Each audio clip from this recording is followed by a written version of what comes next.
So Jack Smith wants to be able to bring charges that he can get in front of a jury and get done with, hopefully, before 2025.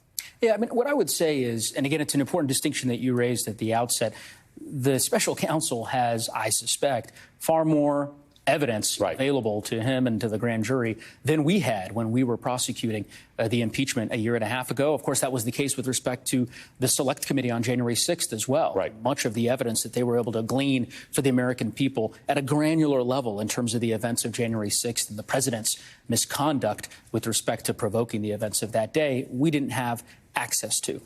Again, I trust the special counsel to faithfully execute the duties of his office, and we're going to have to wait and see what potential charges may or may not arise out of that proceeding. But we have an impartial and independent justice system for a reason, and what every one of your viewers should certainly be disheartened by and I think concerned about are the series of ominous videos that you just played. Because they are consistent with the way in which the president conducted himself when he was in office, this constant undermining and attack of the rule of law, which, as you know, is sacrosanct. Well, it seems to be bleeding into threat now. The stuff that he said about Aileen Cannon was really a veiled idea that she's a patriot. We need more judges who do the right thing. He's not said that about most judges in cases that are in which he's being prosecuted or sued. This idea about when we come in, we're going to, it used to be drain the swamp. It's much more aggressive now. Now he calls himself your retribution.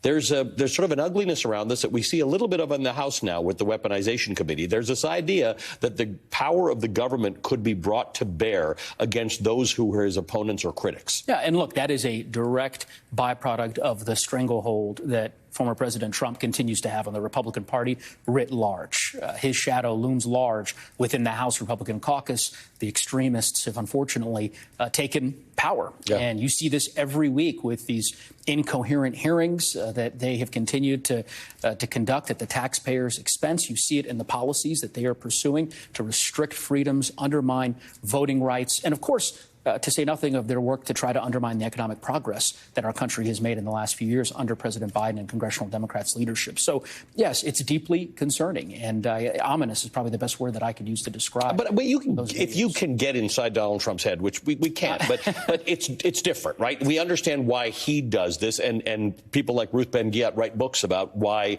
dictators become dictators and autocrats become autocrats. What's in it for your colleagues in the House, the average House Republican? Why do this? There are exit ramps and off ramps so often with Donald Trump, the place where you can say this is enough, or even, like some have said, let's wait to see what the outcome of this trial will be. But no, everybody jumps both feet in behind Donald Trump and some of this crazy stuff. Yeah, look, I think that question bedevils us all in the House, and it's a question that many of us ask ourselves often, certainly a question that we asked ourselves during the course of the impeachment trial when, as you know, only 7 Republican senators were willing to choose country over party and do the right thing.